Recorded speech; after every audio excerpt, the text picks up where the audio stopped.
attacking the Iranian embassy in Damascus. If any other country had done that to any other country's embassy, the United States and its allies would have surely condemned that country.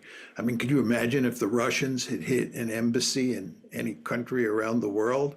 The United States and its allies would have gone ballistic. But with Israel, as always, it's a different story.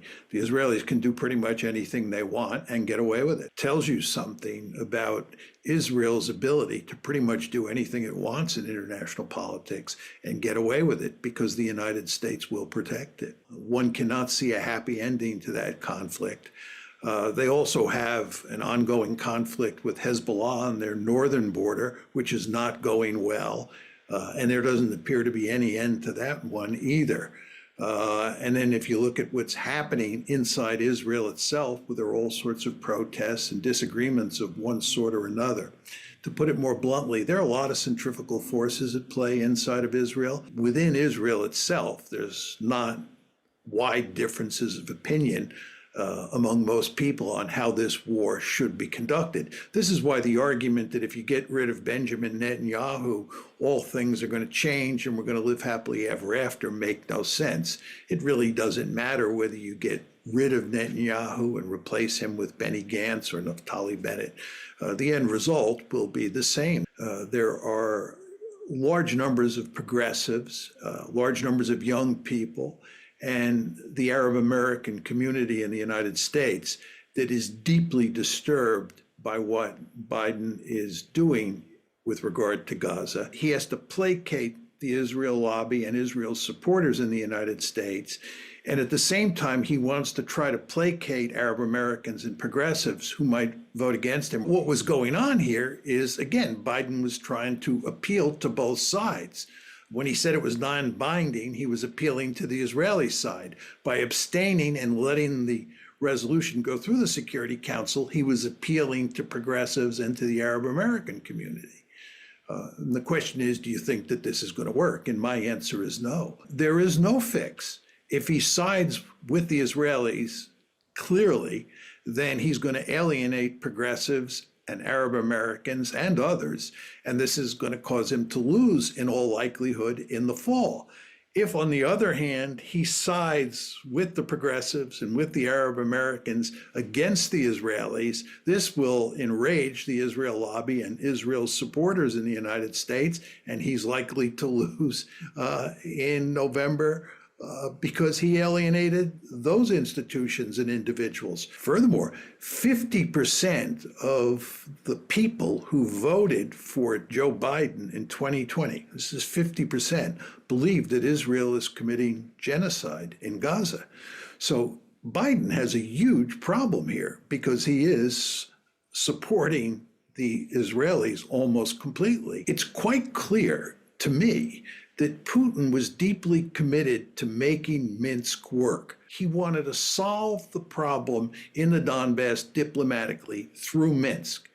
What has happened subsequently is that his interlocutors, Angela Merkel, for example, the French leader, Hollande, and Poroshenko, who was the Ukrainian leader at the time, all three of them, those were his three interlocutors, have admitted that they did not take the Minsk process seriously, and what they were doing was stalling for time so that the West could arm and train Ukraine.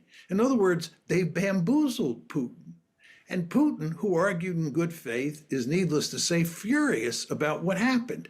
Now, this story doesn't play very well in the West these days, so you can rest assured that in the West, the spinmeisters will go to great lengths to tell a different story, and they will try to blame Putin for what happened, and they will come up with all sorts of excuses for why Angela Merkel and the others are really not telling the truth, and it was really Putin who undermined the whole process. I mean, this is the way the game is played these days. The Russians, given the way events are moving, are likely to win this war.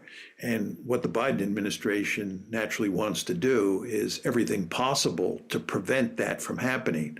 So I think at this point in time, what the administration, the Biden administration is focusing on, and what NATO is focusing on, is just stemming the tide, making sure that the Russians don't roll over the Ukrainians. Because the longer the war goes on, the more there will be more Ukrainians who die, and Ukraine will lose more territory. I believe it's in Ukraine's interest to try to shut the war down immediately and preserve as much of the territory that they now control as possible and minimize the number of Ukrainians killed moving forward. There can be no more arms transfers. There can be no more aid from the United States to Ukraine. That relationship has to be completely severed. And again, Ukraine has to become a neutral country. And the sooner this is done, the better. But of course, I think there is very little chance that Ukraine will do that, and the West will agree to push Ukraine down that road. Why did we start this war to begin with?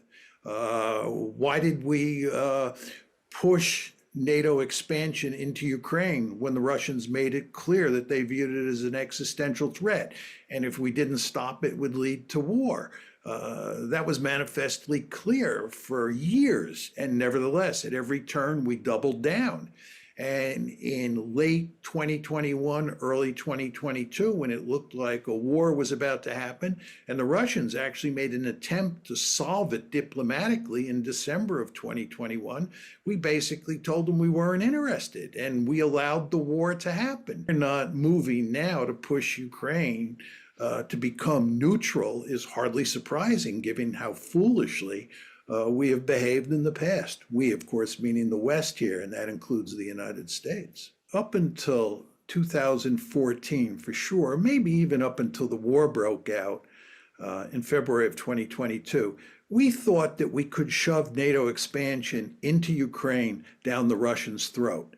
You want to remember that we had two big tranches of NATO expansion before the whole Ukraine fiasco. One was in 1999, that's when Poland, Hungary, and the Czech Republic came in.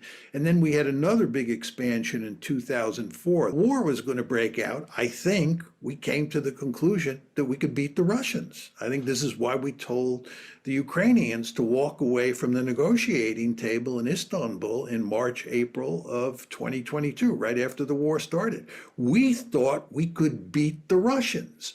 We had a theory of victory.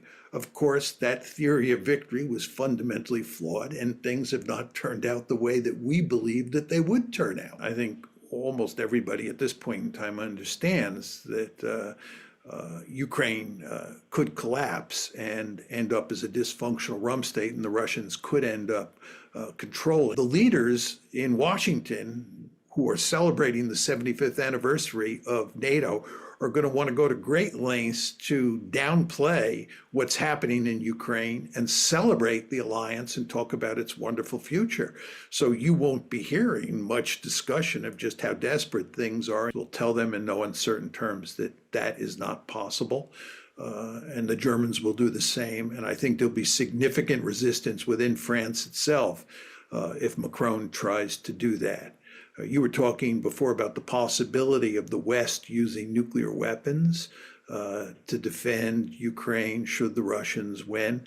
I think that's extremely unlikely. I think that the United States is not going to initiate nuclear use. I don't even think we're going to think seriously about that possibility. And again, I don't think we're going to send in troops either.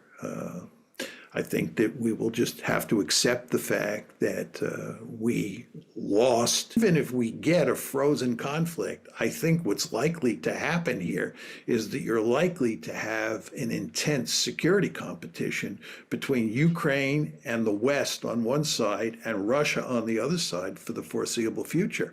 And the potential for escalation in this competition, this nasty competition, will be significant. They're not going to be interested in hearing your views. There will be, occasions where you slip through the iron wall and you get to make your case, but those occasions will be few. And anybody who challenges that dominant view is going to be attacked and is going to be frozen out. The fact that we in the West have in effect shut down the marketplace of ideas when it comes to talking about Ukraine has led to all sorts of trouble. I think if we had had a more open debate about Ukraine and the idea of bringing Ukraine into NATO after 2014, that we might have been able to head this problem off.